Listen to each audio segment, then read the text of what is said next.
Okay, so welcome everyone. Today we're going to look at not by might nor by power, uh, but by my spirit, but especially focusing on the first part here. Not by might nor by power. So we're going to explore the meaning of this verse and look at it a few times in a few different ways here. Zechariah 4:6. Dorothy, if you could start with that. Then he answered and spake unto me, saying, This is the word of the Lord unto Zerubbabel, saying, Not by might nor by power, but by my spirit, saith the Lord of hosts. Okay.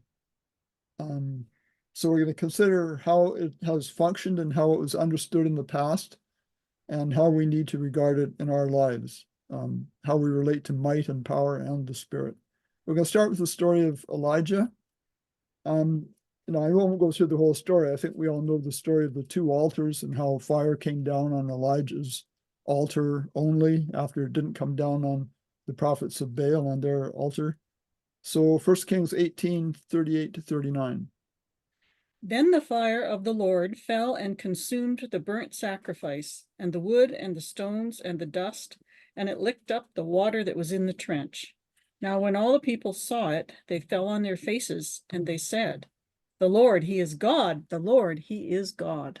Okay, so what was the reaction of the people? I mean, we just read what they said, but how would you characterize their reaction to that?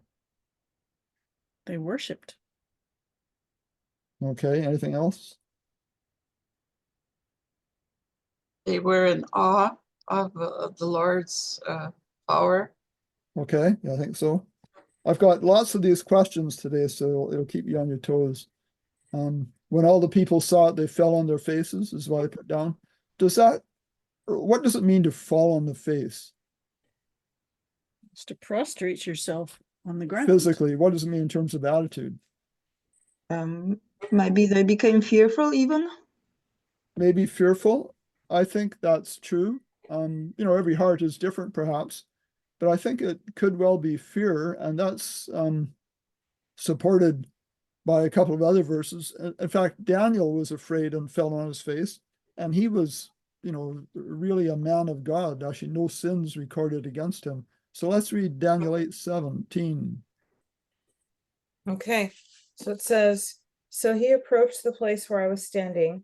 As he came, I felt terrified and fell flat on the ground. Then he said to me, Understand, Son of Man, that the vision pertains to the time of the end. Okay, so he fell upon my face, it says in the King James. Kylia's was flat on the ground. Okay, and this even carries over into the New Testament, Matthew 17:6. And when the disciples heard it, they fell on their face and were sore afraid. Okay, so that verse definitely connects falling on the face and being afraid. So what prompted that reaction on Mount Carmel in this incident between Elijah and the prophets of Baal? Well, the fire of the Lord, the fire came down from heaven and burnt up the sacrifice. Okay, very dramatic fire, like bolt of lightning, I guess. We don't know exactly, but does that incident appear to be a moment of great victory for God's side? Yes. I would say yes, it really seemed like it at that point. And then what did Elijah do? 1 Kings 18:40. And Elijah said to them, Seize the prophets of Baal. Do not let one of them escape. So they seized them, and Elijah brought them down to the brook Kishon and executed them there. Okay. And how many were there of those prophets of Baal? 400? Okay, it was actually 450. 450, sorry. Yeah, and there was another 400 called prophets of the groves, which I assume was a different group. It was a different number. And who slew them? That has always confused me my entire adult life. Like, did he kill them? Like, did Elijah actually kill them, or did he have help? Because if he killed them, that is supernatural. Like, yeah. Yeah, I put Elijah because that's what it said, but I put the question by himself. I mean, did he take a sword and run each one through? And how long would that take? And not only that, they would have run away. I mean, most people are going to stand there and let themselves die. So, Well, he said in verse 40 that we read, take the prophets of Baal. So he's telling, Oh, yeah, okay, never so mind. they'd hold them, a couple people holding each prophet in a long line, and then Elijah goes with the sword and stabs each one in the heart. I don't know how that worked. But Messy in any case. pretty messy, yeah. What did he use? What did Elijah use to do that? I don't know. Probably the sword. Probably a sword. I put a sword question mark. I'd Could have to be. read through again, but I think that's right. It just says he slew them. He didn't say with what. Yeah. What else? Guns weren't invented. No. I put all these questions in, and sometimes I don't remember what my answer is, but I don't show them because then you can think. Lots of power. Yeah. It would take a lot of energy to do that, wouldn't it? You'd think you'd be quite Let's call it force. force or power. Yeah, power is energy, but it's an act of force. It's certainly not a kind act. Let's go to 1 Kings 19, 1-4. Okay. And Ahab told Jezebel all that Elijah had done, including a detailed account of how he killed all the prophets with the sword. Jezebel sent a messenger to Elijah with this warning: may the gods judge me severely if by this time tomorrow I do not take your life as you did theirs. Elijah was afraid, so he got up and fled for his life to Beersheba in Judah. He left his servant there. While he went a day's journey into the wilderness, he went and sat under a shrub and asked the Lord to take his life. I've had enough. Now, O Lord, take my life. After all, I'm no better than my ancestors. Sure. What was Elijah feeling like as you listen to that? It sounds like regret. Yeah, regret? Anything else? Maybe depression. The Yeah, beginning of quite a bit of depression, maybe. Not feeling very good about himself. And fear of Jezebel. Right. Lots of fear again. Okay, and then verse 9 tells us where he ended up. Yeah. And he came thither unto a cave, and lodged there. And behold, the word of the Lord came to him, and he said unto him, what dost thou here, Elijah? Okay. So why did God ask that of Elijah? He asked, what is he doing there? Yeah, why did he ask that question? Is he Well, he asking, wanted to where's know your what he faith? was, how he was thinking. I think he wanted to know why he fled. And it's not that God didn't know, right? Right. I Oh. mean, he knew. Yeah. He was trying to get Yeah. Elijah to Elijah think to about what think. he's done. And does that remind you of a question God asked of Adam? Mhm. Yeah. In the garden. Yeah. In fact, we can read it here. Genesis 3:9. Then the Lord God called to Adam and said to him, where are you? And again, God knew where Adam was. He was getting Adam to like fess up. Here I am. Yes, I've done this wrong. And it was the same kind of question that he asked of Elijah. And maybe even Cain. Yeah, Okay, what hast thou done? What is this that right, thou hast right. done? Same kind of question, trying to get him to admit guilt in that case. Okay, Elijah's answer in 19:10. Have been absolutely loyal to the Lord God of heaven's armies, even though the Israelites have abandoned the covenant they made with you, torn down your altars, and killed your prophets with the sword. I alone am left, and now they want to take my life. Okay, does that sound like Elijah's making excuses? Trying to defend himself, blaming others? Yes. Sylvia. Thank you. I just wanted to remark when you say that God was posing this question to try to get people to feel guilty, I would disagree with that.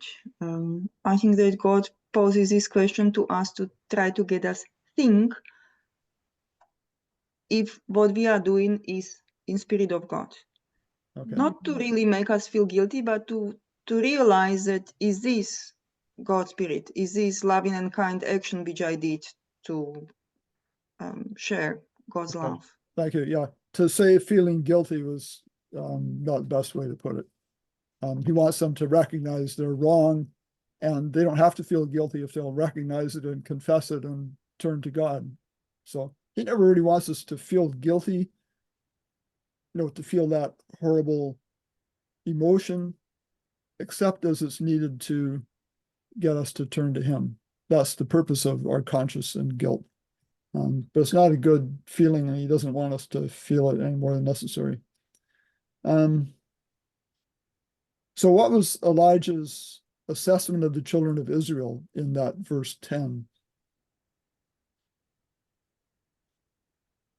They forsook the covenant. Okay, so his, we don't know exactly how long. Okay, this is already in this cave at least. And apparently I don't think I included that in here. Maybe I did. It's like 200 miles, 330 kilometers away, distance between Mount Carmel and Mount Horeb or Sinai. And, his assessment at that point is that they have forsaken the covenant. Now, he doesn't know what's happened since he left and started on that journey, but it seems like he doesn't have a very good opinion of the people and their loyalty to the covenant. Okay, it says, they seek my life to take it away. Elijah said that. What does that indicate? He thinks they want to kill him. Yeah, absolutely. Oops. I mean, Jezebel did say that's what she was going to do. Okay, so he was very fearful about that. And he used that term, I have been very jealous. And I put the link in here for a page, Jealous God, kind of pointing out that God's jealousy is different than ours. Okay, you might want to look at that.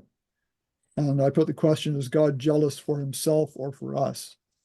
He's more concerned about us. Mine says zealous, Zealous. which is okay. different from jealous. Yeah. Mhm. So God's response is here in chapter 19, verses 11 to 13.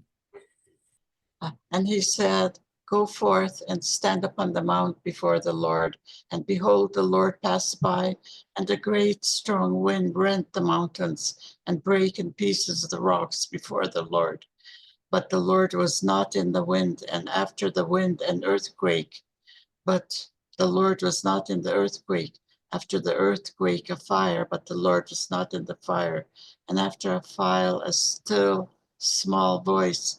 And it was so when Elijah heard it, that he wrapped his face in his mantle and went out and stood in the entering in of the cave.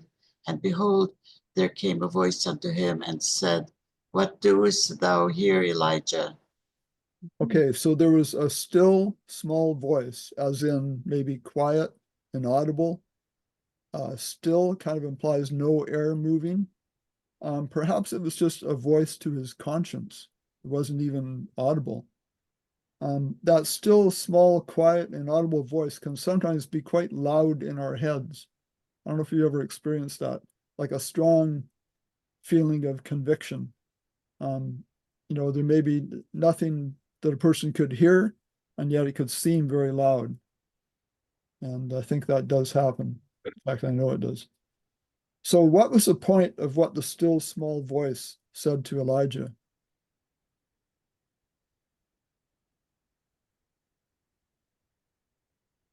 Because he said, what doest thou here, Elijah? I think it's making him do critical thinking, some critical thinking skills and being introspective. Frequently the Lord does that instead of, because a lot of times he asks questions and it's like he already, he knows the answer because he's God, but Yeah. he's trying to make Elijah think, why am I here? Okay, good. Introspection, like thinking what's going on inside. Did Elijah get the point, do you think? Maybe not totally. I don't think totally. What are you doing here, Elijah? May I return to that few Yes. verses ago? We said that Elijah expressed that he was zealous. That when we are zealous, when someone is zealous, that means that they do lots of things very passionately. Okay. Or at least something, but very passionately, and they do things. But we know from reading Bible and from understanding is that we are not to do things, we are to rest in God's spirit. So I think that is what was here, that God was trying to show Elijah that you did lots of work, but is that what we are called to do? And in that work we think that we do good, but we actually do opposite of it. So something like that. Yes, okay.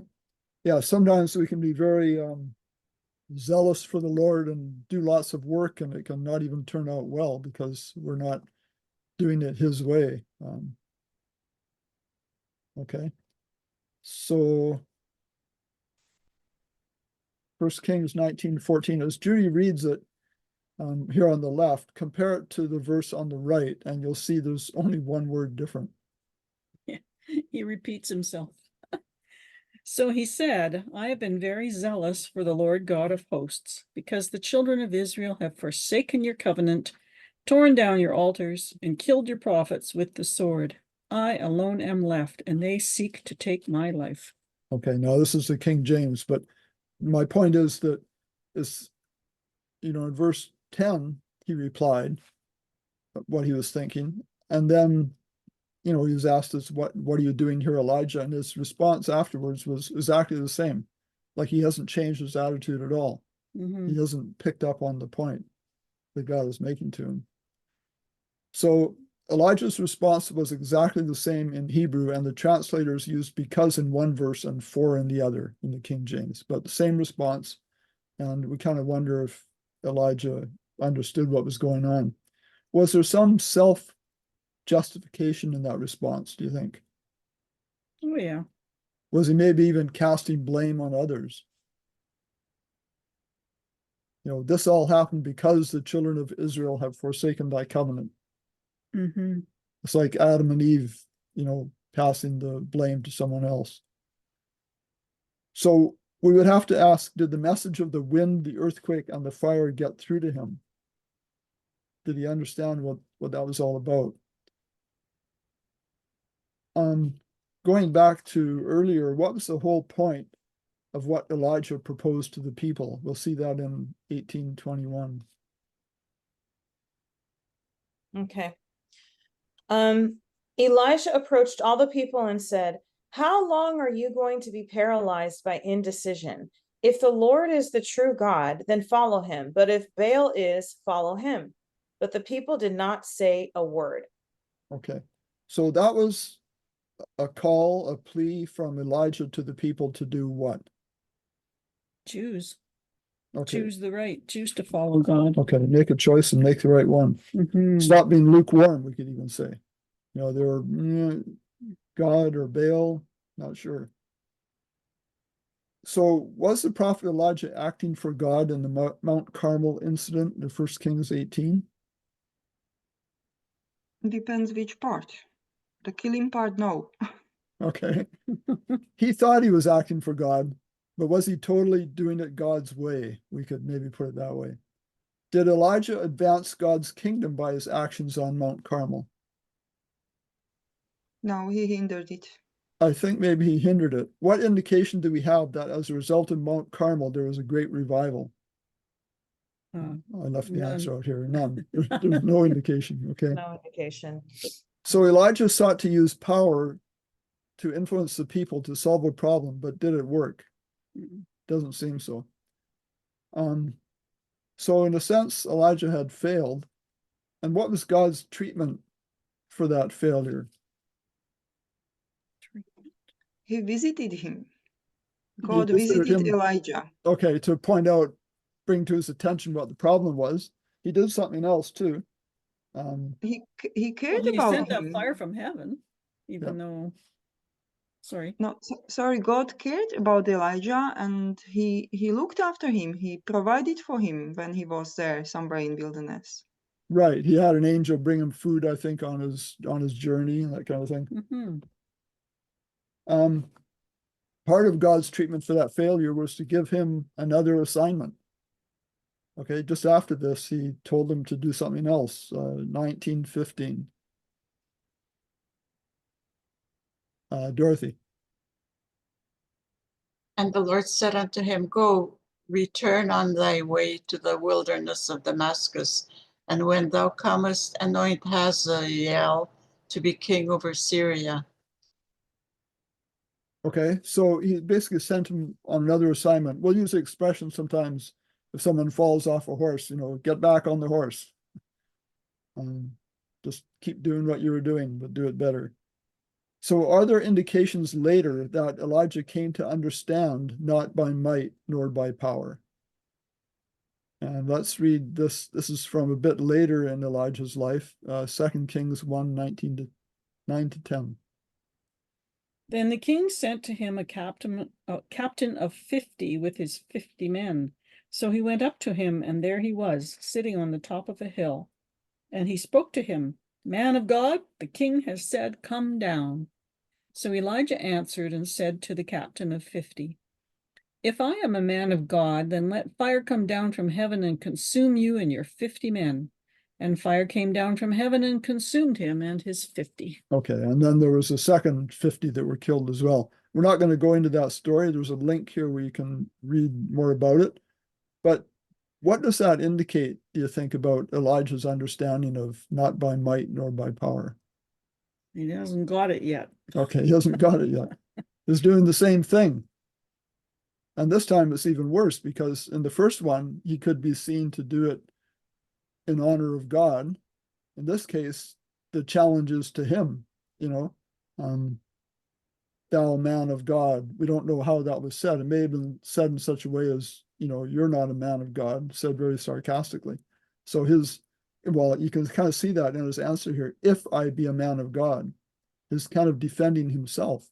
And in doing that, 102 men die. I don't think Elijah quite got it. And then later in the story of Elijah, this is kind of a curious verse, 2 Kings 2:9. It says, when he had crossed over, Elijah said to Elisha, What can I do for you before I am taken from you? Elisha answered, May I receive a double portion of the prophetic spirit that energizes you? Okay. Yours inserts the word double portion of your prophetic spirit. Yeah, I'm reading the new English translation, the NET. Okay. King James is just double portion of thy spirit. And I kind of look at that and I think, maybe Elijah's spirit in some ways wasn't so good. And he's asking for a double portion of that. Now, maybe after this incident with the two captains and their squadrons of 50 soldiers, maybe he kind of learned the lesson there. Or maybe kind of like yours read, it was more just the prophetic spirit as opposed to how he acted against enemies. I don't know. But it's just kind of interesting that he would ask for a double portion. Sylvia. But when we look then at the record of Elisha and his life, we see that he actually was very kind and loving and compassionate, that he was helping, doing things for people. Yes. So whatever he got was through God's Spirit. Yeah, I thought of that. We're not going into it, but there's a case where there was a whole army that were struck blind. And, what Elijah might have done is, have them all killed or something, but Elisha led them into a city and said, feed them. So he had a very good spirit about him, Elisha did. Okay, verses 15 and 16, Elijah goes and gives a message to the king. Okay, and then verse 2 Kings 2:1. Let's read that. And it came to pass when the Lord would take up Elijah into heaven by a whirlwind that Elijah went with Elisha from Gilgal. Okay, so my point is just that after this incident with the captains and their soldiers, Elijah just went and gave a message to a king. The king didn't react in any bad way. There was nothing difficult about the assignment to go give that message to the king. And just after that, essentially, it looks like God is deciding to retire Elijah. I almost get the idea that it's like, Elijah, you've caused me a lot of trouble. You're going to retire now, and I'm going to replace you. I don't know if that's really the way it was, but it kind of suggests that to me. So Elijah proposed a showdown between, this is kind of a summary here. Elijah proposed a showdown between Baal and the God of heaven. It resulted in a show of power, might and power, that impressed the people, but did it change their hearts? Elijah exacted vengeance on the prophets of Baal and then fled. He essentially abandoned his post and wished to die. Does that sound like a great victory? He really should have stuck around. If people are saying the Lord is God, maybe they're ready for some more teaching by the prophet of God. Instead, he takes off. Also, it's interesting, there's no indication that God actually initiated that test on Mount Carmel. It doesn't say, God said to Elijah, gather the prophets and do all this. So Elijah killed 450 men. He doesn't say that he killed the other 400 prophets of the groves. He abandoned his post. He was now 200 miles away from Mount Carmel at Mount Horeb. He fled in fear. He wished to die, and he admitted he was no better than his fathers. So it doesn't sound like a great victory. On God's part, we see him asking Elijah, what are you doing here, Elijah? He sent the wind, the earthquake, and the fire, which are exhibitions of power, but it says for each one, God was not in them, which is kind of interesting. I've read elsewhere that wind, earthquake, and fire were actually manifestations of what was in Elijah's heart. The earth reacts to us, actually, in different ways. And this was a man of God who had very strong emotions going on in a very critical situation. So there could be something to that. God then sent him on another assignment to anoint a successor to King Ahab, which was Jehu, and anoint a replacement for himself, which is Elisha. So was that story and what Elijah did consistent with love your enemies? Doesn't seem like Not it. so much. Did it make God look good? We could even ask that. I'm really conflicted about this story. Okay. So I have to be very vulnerable with you guys. I've had Elijah on a pedestal most of my life since like high school until like today. Okay. So I'm kind of bummed out right now because I'm looking at him differently, and it's just, I think, just a natural part of Bible study. But I honestly, I heard a sermon about him 2 months ago. I was at church about an hour from here, and I'm friends with a pastor and his wife, and he gave a powerful sermon about Elijah, and it was similar to this. And that was the first time I had a hole punched into my ideology about Elijah. And then today is the second time. So maybe the Lord is allowing this to happen for a reason. But I always had him really on a pedestal. Out of anybody in the Bible, I was like, yeah, Elijah's the man. And now I'm like, maybe not. So I don't know. I do have to ask a question though. Do you think that, because God allowed this, he could have not allowed him to kill those prophets of Baal, Yeah. So I'm not saying it's God's fault, but he did allow Elijah to do that. And he could have intervened. So I don't know. Okay. So just back to your comment about your pastor, he was saying the same kind of things. Not exactly, but similar. He was also saying that it was similar. He was saying that if Elijah had not fled, God could have used him there where he was at. But he was, because he lacked faith. He said that Elijah didn't have the faith that we all think he had, because if he had enough faith, he would have stayed. And he said, and God would have dealt with Queen Jezebel, because Queen Jezebel basically put a hit out on him. In our modern day terminology. And and so he said that, Elijah's not the man of faith that we like to think that he is. And so, that sermon 2 months ago and then this today, I'm like, wow, okay. I'll get to you in a moment, Sylvia. I point out later that there's 365 times in the Bible it says, fear not, do not be afraid. And evidently Elijah hadn't read all those. And God could have stopped Elijah from what he did, yes, but God honors free will. And having made those sort of decisions to do that, Elijah is, in a sense, putting a little distance between him and God, and maybe is not hearing God's voice, not open to it as much, because he wanted he had a bunch of friends killed. They have killed the prophets, he said. And I think he wanted to get a bit of revenge, possibly. Sylvia. Well, I will basically now repeat what you said, because I was going to say the same thing that Kylie, you said that God could have stopped Elijah from killing, but God never stops us doing anything. That is beauty and a horror of it, that he respects us absolutely. So whatever choices we do, God gives us a way to do everything. That's why the world is in such a mess, because God does not stop us from doing bad stuff. It sounds actually very bad, doesn't it? That God allows people to do bad things, but that is the freedom which we need to use wisely. And if God kind of made us to do things or not to do things, then that would not be freedom, and then we would be robots.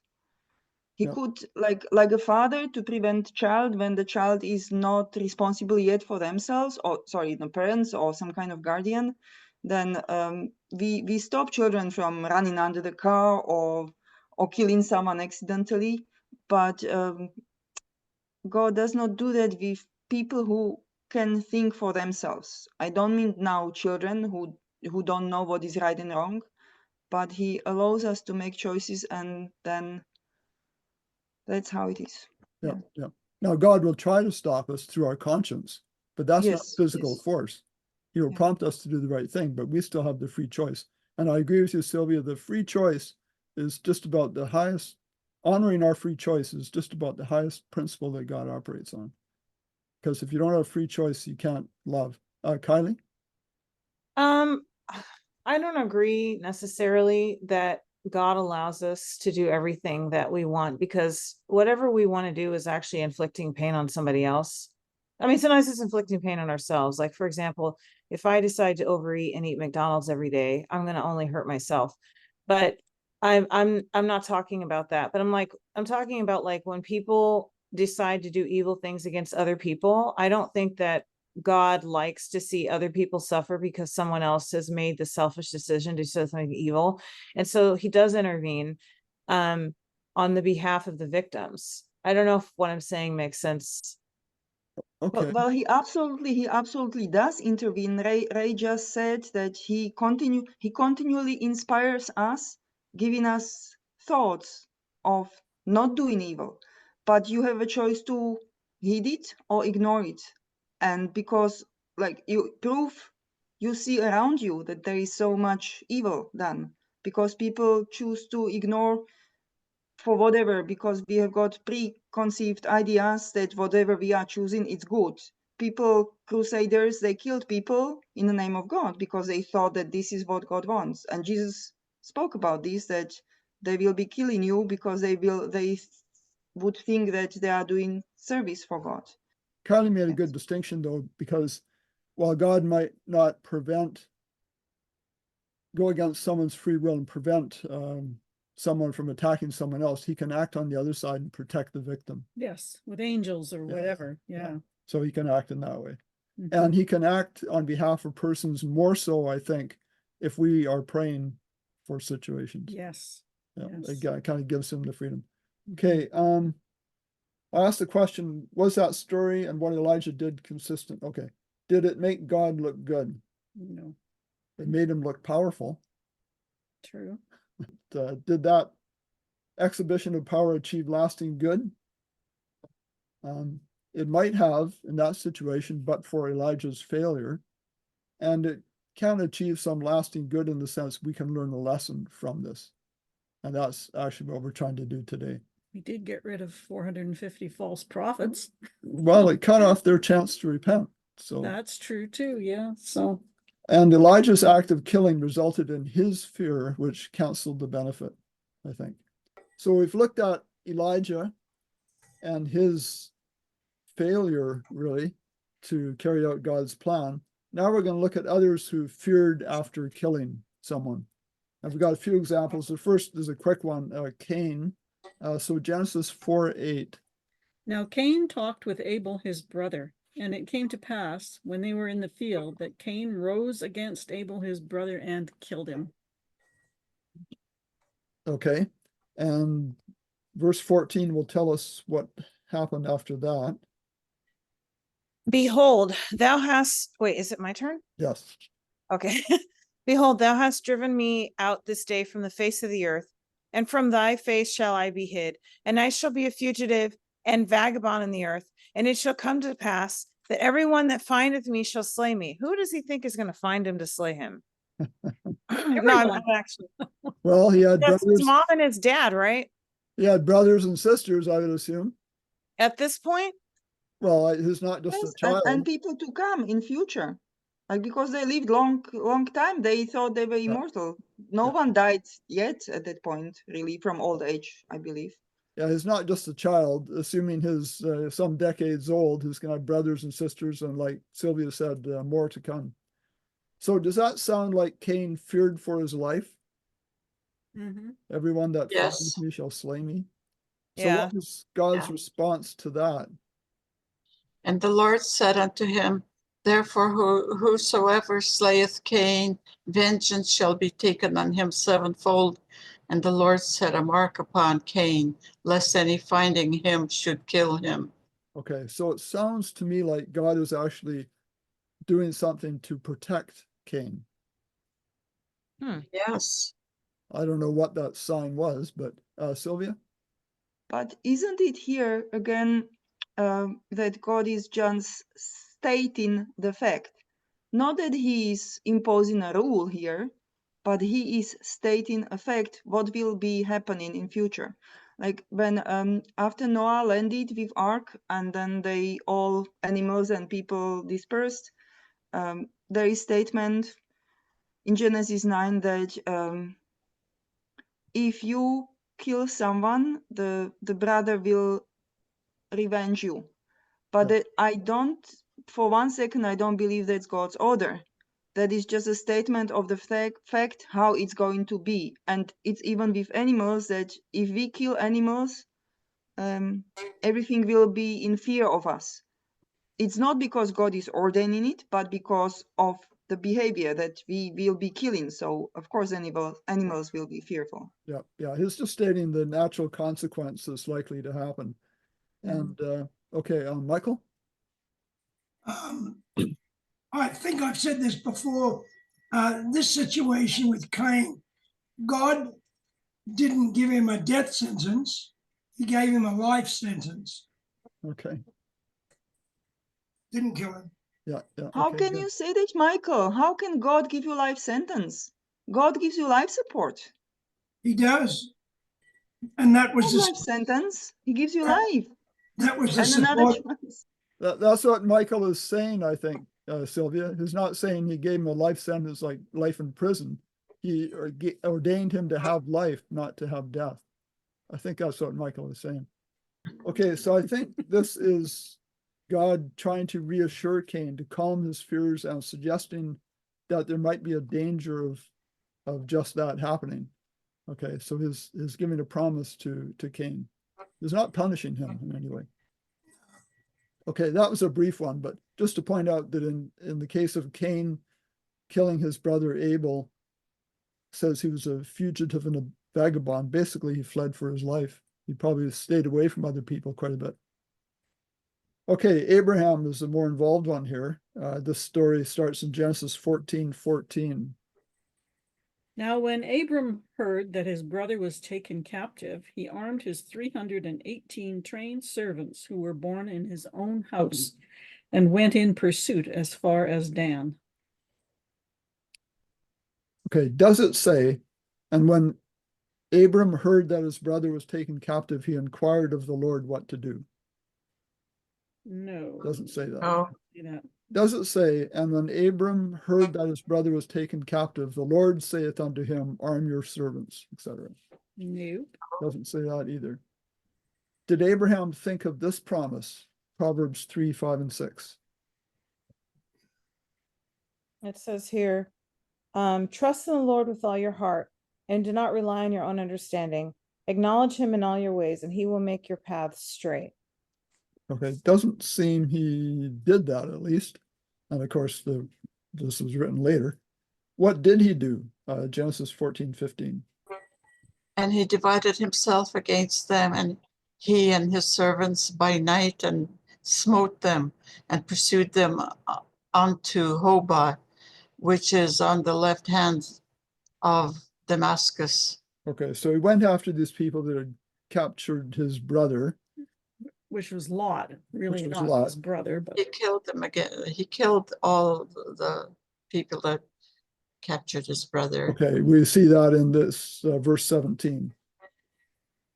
and the king of Sodom went out to meet him at the valley of Shaveh, that is, the king's valley, after his return from the defeat of Chedorlaomer and the kings who were with him. Okay, defeat of.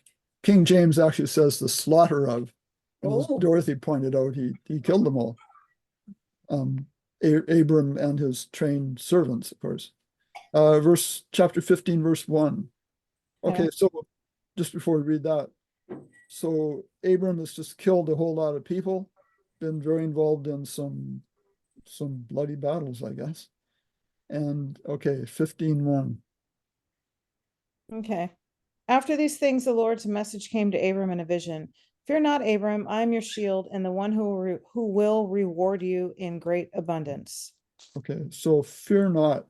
Does that fear not suggest Abram it was at this point, was in fear of something?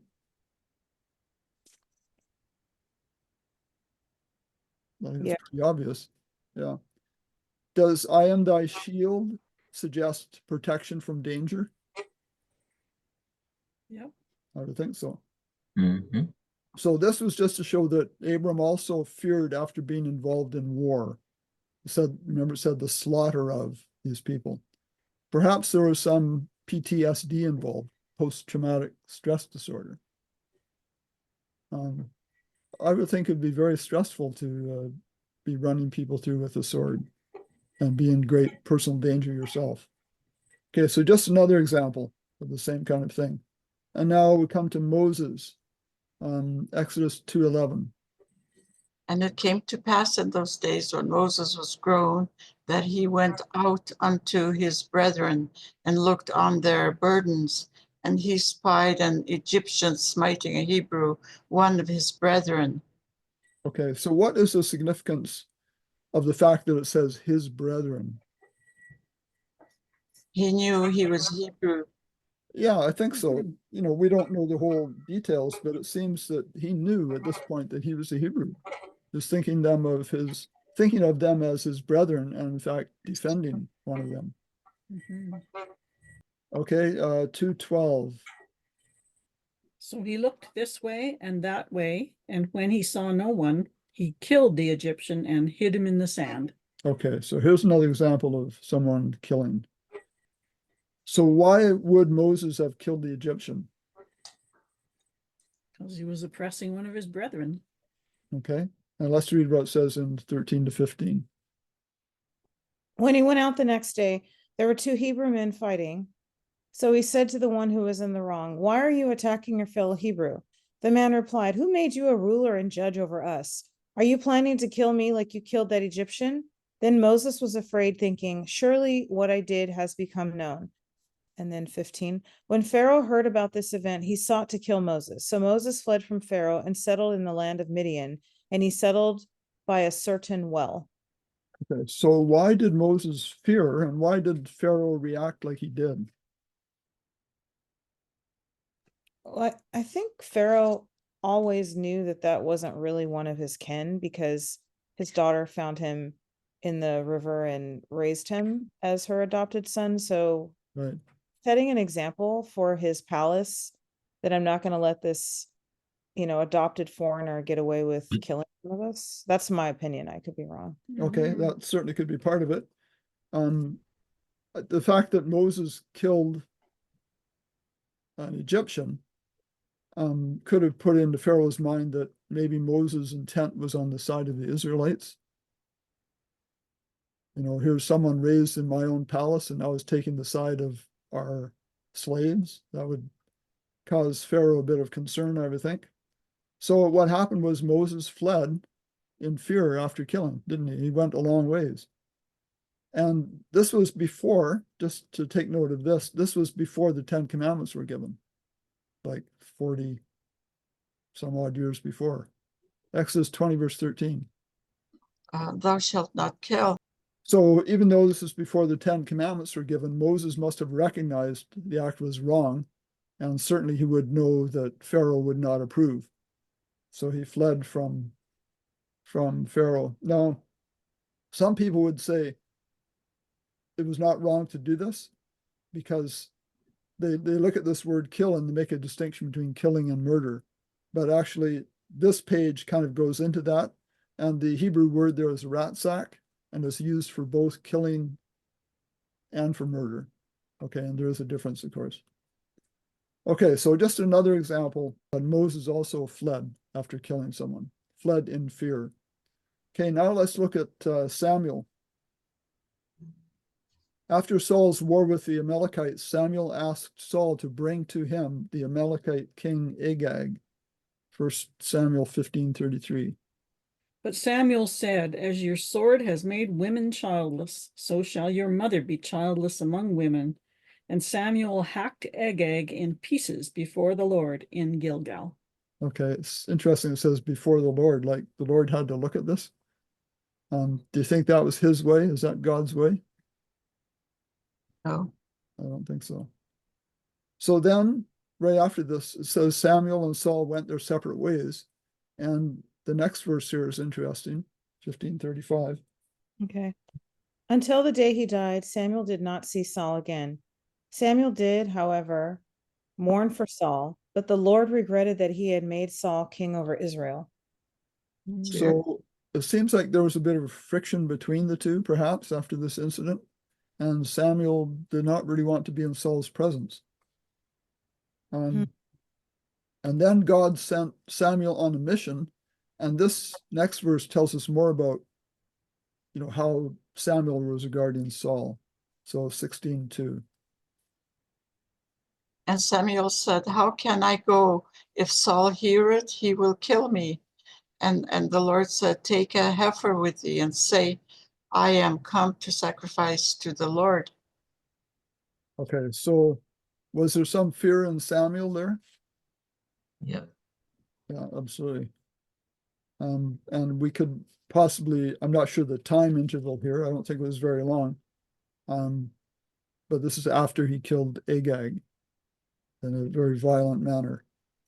So part of the point here is that all of these individuals, Elijah, Cain, Moses,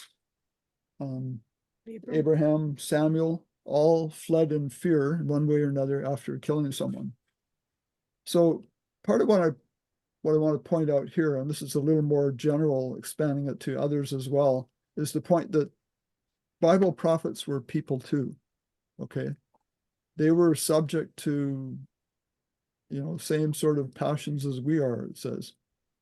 And I've got a link here to, there's actually 4 or 5 pages on Bible prophets, and it goes through the people we've talked about and others and points out their failings. Okay, not for the purpose of criticizing them, but to kind of make the point that, when we make mistakes, God can still use us as he continued to use them. So this is from that page. In understanding prophecy, it is important to realize that those we consider to be Bible prophets, while chosen of God, were not perfect. In many cases, God used them in spite of their problems, not because they were in every way perfect representatives for God. Elijah was described as a man subject to like passions as we are. The prophets were subject to the same temptations that we are, and as we do, they often succumbed and in some cases committed rather serious sins, including killing people. This is just a list of all the people I deal with on those pages at this link here. So you can see there's the ones we've talked about and quite a few others as well that, made serious mistakes in some cases. But I don't think Daniel's on the list, though. He is not, no. And of course, there's others that could be on here and others that we maybe couldn't justify putting on there. So what did Cain, Abraham, I got Cain twice. What did Cain, Abraham, Elijah, Moses, and Samuel have in common? They were murderers. Okay. They all killed someone, and they were all fearful after killing. Okay. Could that be a clue that what they did was not God's will? Yes. Yeah, because this verse kind of suggests that as well. 2 Timothy 1:7. For God has not given us a spirit of fear, but of power and of love and of a sound mind. Okay, so he doesn't want us to have fear. He doesn't give a spirit of fear. And it doesn't seem like he would ask us to do things that would cause fear. Fear does not come from God. I pointed this out before. There's 365 verses apparently in the Bible saying, fear not, do not be afraid, something like that. So one for every day of the year. Does killing result in fear? Yes, I think it does. Yeah, it did in every case we've looked at. And understanding this principle that, well, let's read this verse, Matthew 26:52. They said unto Jesus, put up again thy sword into his place, for all that take the sword shall perish with the sword. Okay. Does that mean anyone who's ever used a sword is going to buy the sword? Not literally. No, But- it's not literal. It's more stating a principle. If you live by violence, you're more likely to die by violence. Okay. There's this famous story, I don't know if you've heard of it, of the Hatfields and McCoys. They were two families. Okay, Kylie's heard of it.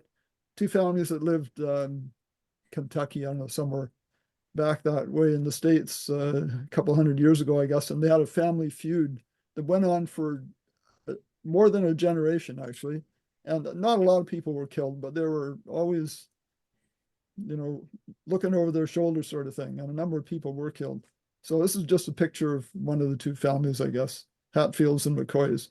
And they suffered from this effect of vengeance and fear. But this is what Jesus gives us in cases like that. John 14:27. Peace I leave with you, my peace I give unto you, not as the world giveth, but give I unto you. Let not your heart be troubled, neither let it be afraid. Okay, good. So he doesn't want us to have fear, to be afraid. So let's look more closely at Zechariah 4:6, and we'll look into its context. So let's just read it again here. So he answered and said to me, this is the word of the Lord to Zerubbabel, not by might nor by power, but by my spirit, says the Lord of hosts. Okay, so first of all, who was Zerubbabel? One of the guys that came back to rebuild the Jerusalem and the temple. Okay, good. He was actually the leader of the first group of exiles to return from the exile. He laid the foundations for the temple and led in its reconstruction, so that the second temple was often referred to actually as Zerubbabel's temple. So obviously he was very instrumental in the reconstruction. Wasn't he a priest? Wasn't he a priest? I'm not sure. He is descendant of David and ancestor of Jesus. He's in Jesus' pedigree.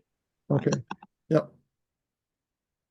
Which would make him of the tribe of Judah, which would mean he was not a priest because priests were not from Judah. So I guess that's the answer. I think there's a verse that calls him a governor. Yeah, something like that. Yeah, he was not so much a spiritual leader as governor type. Joshua was a priest at this time. Yes. It's in Zechariah. Yeah, Zerubbabel and Joshua kind of worked together. One was the priest and one was the governor. So for a time during the construction, it was halted because of opposition and threats from their enemies. Okay, they were constantly being harassed. People living in that area just didn't want them to reestablish, I guess, and start taking over the land again, I guess.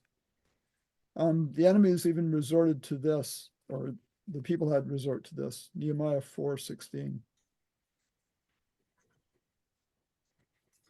That's Kylie. Yeah. From that day forward, half my men were doing the work, and half were taking up spears, shields, bows, and body armor. Now the officers were behind all the people of Judah. Okay, so that just kind of shows the concern they had as they were building, that they might have to defend themselves.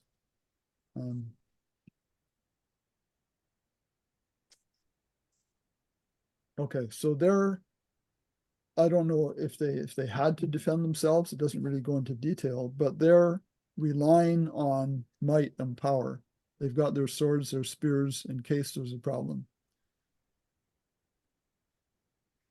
So about that time, the prophets Zechariah and Haggai were raised up to encourage the work of the Hebrews. And of course, Zechariah was raised up, and he's the one that wrote his book and gave this message unto Zerubbabel. So how does Zechariah's message in Zechariah 4:6 relate to this whole situation here? Okay, so it was all about rebuilding of the temple. That was kind of the situation there. And the message itself was for Zerubbabel to encourage him in that work of rebuilding the temple. So here's a question, thinking of a parallel for our time. Are we involved in building a temple? Yes. Yes, Michael says yes. What temple? All right. Yeah, we're certainly not involved in this temple rebuilding that people are intending for Jerusalem today, which might happen soon. But we're involved. Our work is in part to build a temple,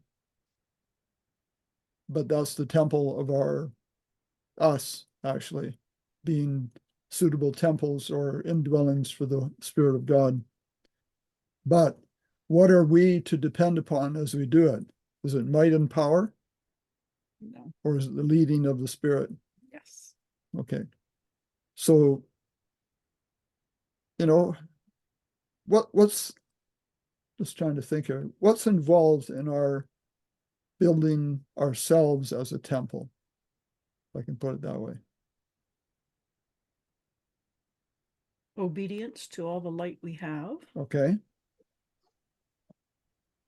Manifest God's Spirit by our life. Okay, manifest God's Spirit by our life. Mhm. Yeah, okay. That means, as Jesus showed us, to be compassionate, respectful, patient, forgiving, helpful. Okay, so we're to Kind. follow his example, and we're to be examples to teach others what God is like, because that was Jesus' role on earth, was to show what his Father was like. I would even say that not to teach people, but to let people feel what God is like. Okay. To demonstrate it in our lives Okay. by the Spirit. Yep. So as the Spirit is going to be involved in helping us to build ourselves as temples for God's indwelling, the Spirit worked back then to help in building that temple. I think part of the way that happened was the Spirit of God moved upon Artaxerxes, and there was other decrees by other leaders in Medo-Persia as well. But especially Artaxerxes issued that decree in 457 BC, which is in Ezra chapter 7, and that promoted the work. It gave them everything they needed to do to complete the building of the temple, the rebuilding of the temple. And he will do the same for us. So we have to remember that as we're building our temples, that we need to rely on the Spirit of God, not on our own strength, our own might and power to do it. So here's another question. Has God ever used might and power to win hearts? Only power of love. Only the power of love. Okay.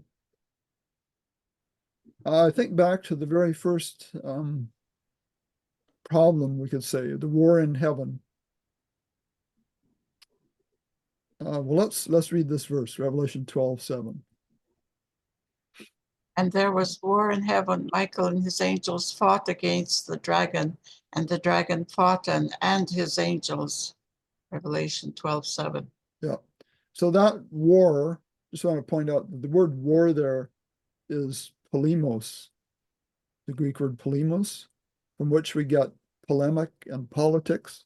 It's not war as in guns and bows and arrows or whatever. In this war against his enemy, really, Satan, God used no force. There was no physical force involved at all. Okay. If it was that kind of war about might and power, God could have won in an instant. Right? Rather, it was and still is over methods and principles and who we love and trust. It's really principles come into this in a big way. Okay, the principle of love especially. So the war is God using truth, love, freedom, and trust, warring against Satan, who's using lies, fear, selfishness, rebellion. We could add words to both those lists. So the war is waged in hearts and minds and cannot be won by physical might and power. Did God use force to kick Satan out of heaven? And we could read some verses that kind of sound like he might have. Like, let's read Revelation 12:9. So the great dragon was cast out, that serpent of old, called the devil and Satan, who deceives the whole world. He was cast to the earth, and his angels were cast out with him. Okay, so he was cast out. Okay, let's read the next one. It's kind of similar, 12:10. And I heard a loud voice saying in heaven, now is come salvation and strength and the kingdom of our God and the power of his Christ.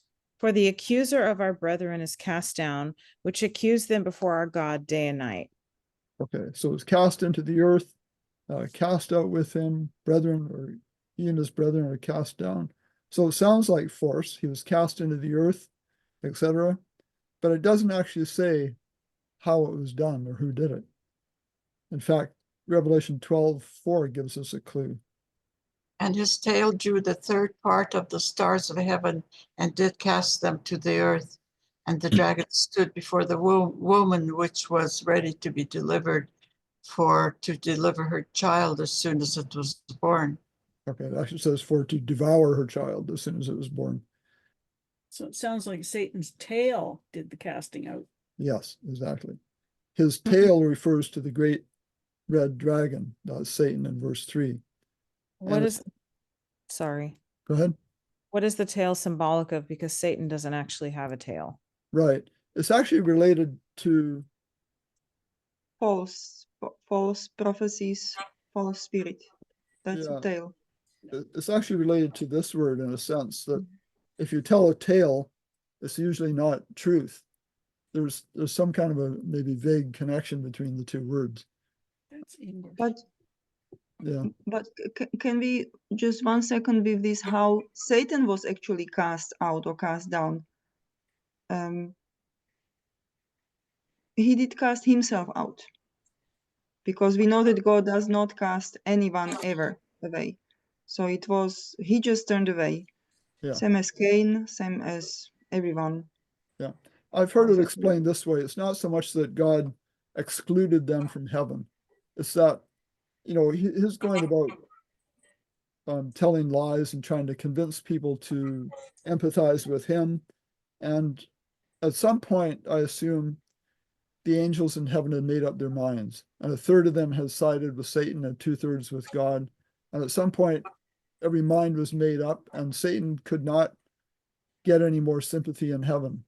There was no point in him going there, because everyone else was on God's side. Paul? This thought just came to my mind of the story of the demoniac. I think it's that one where when Yeshua takes out the spirits, and then they say, well, since we can't be here, can you let us go into the pigs? Is that the same story? Yeah, yeah. And so he lets them enter the pigs. So in this, what we're talking about, I kind of see it where maybe Satan said, well, if I can't be here in heaven, can I go down to the earth? And so God accommodates him and lets him come to the earth. Okay, good. It's the same kind of situation. They're making the choice where they want to be. Okay, Michael? Yeah, I think what Paul said is certainly got some truth. If we submit to God and resist, what happens to Satan? He flees, right? James 4, Mhm. verse 7. Well, once it was determined which angels were on whose side, Satan's side, they then were met with that resistance because all the other angels were submitting to God. Yeah. And so Satan has to flee. He can't stand where there is light, right, in him, right? There's that darkness. So he had to get out of there. God didn't cast him out like that word suggests. Yeah. Maybe we should look at what that word cast means, right? Yeah. It's more that he left. And in fact, we know in the story of Job, it says there was a day when the sons of God came together to meet with God, and Satan came among them. So it's not that he forever after could not go to heaven, I don't think. But he lost his position and he now resided on the earth. Yeah. Okay, so it's interesting that here we have his tail drew the third part of the stars of heaven. So he attracted those third of the angels to himself, and they followed him. But we also have drew or draw in a different way in John 12:32. And I, if I am lifted up from the earth, will draw all peoples to myself. Okay, so draw in that case, John 12:32, involves no force on God's part, but rather a drawing by the power of love, appreciation, conviction, and truth. Okay, Satan drew a third of the angels to his side by lies. God draws people to himself by revealing the truth, especially the truth about what God is like. So, should we use might and power? Whose example are we to follow? Elijah's? I think not. Matthew 26:53. Or do you think that I cannot call on my Father, and that he would send me more than 12 legions of angels right now? Okay. So Jesus certainly had the possibility, the capability to defend himself or have angels defend him with might and power, but he did not do that. He made it clear that his kingdom was different in John 18:36. Jesus answered, my kingdom is not of this world. If my kingdom were of this world, then would my servants fight that I should not be delivered to the Jews. But now is my kingdom not from hence. Okay, so he's already pointing out the distinction between using might and power or using his methods. If his kingdom was like the kingdoms of the world, then his followers would use the might and power to force their way upon others. But he didn't do that. He used truth and love and demonstrated what God is really like. The world today, including almost all of the Christian world, teaches that God's government is like human governments with imposed laws that must be enforced by arbitrary imposed punishments. Their belief is that God will, in the end, use power to inflict punishment and death. Okay, that's kind of how the world sees things. But our work is to show that this is not God's way or his character, and to be fully convinced of that ourselves, lest we in some difficult circumstances resort to the use of might and power ourselves. Okay, so we need to have that firmly in our mind to follow God's ways. And we might tend to want to use might and power if we admire and value might and power. Okay, so we need to be careful what we look at. You know, if we look to Jesus and understand his ways, we won't be tempted to do that. What is admired to get things done in the earth today? Is it might and power or the still small voice? Might and power, I'd say. Yeah, it seems like it. I mean, look at the governments of the world and what they're doing. So what do we need to rely on? Yeah, I think we need to rely on that still small voice. And we need to recognize that anything using might and power against others is not from God. Force cannot win love. Might and power cannot win love. Only love can win love. 1 John 4:19. We love him because he first loved us. Okay, so that's telling us how we can have that love in our hearts. So Cain, Elijah, Abraham, Moses, and Samuel all were fearful after acts of misrepresenting God and acts of violence actually involving killing. We might all fear after doing something we understand does not represent God's ways. We can overcome that fear by recognizing that forgiveness is freely offered for all sins, even up to killing another person. Okay, God will forgive that. Okay, this is Genesis 4:13, just a marginal reading. Then Cain said to the Lord, my punishment is too great to endure. Okay. Actually, the marginal reading, I think, is better. Mine iniquity is greater than that it may be forgiven. In other words, he thought his sin, killing his brother, was so bad that it could not be forgiven. And that's a real problem when you think God cannot forgive. So was Cain's iniquity so bad that God could not forgive it? No, No, he could forgive it. if he asked for it, he should have asked for it, but he didn't. Yeah. He should have realized that God, from God's heart, actually had forgiven him.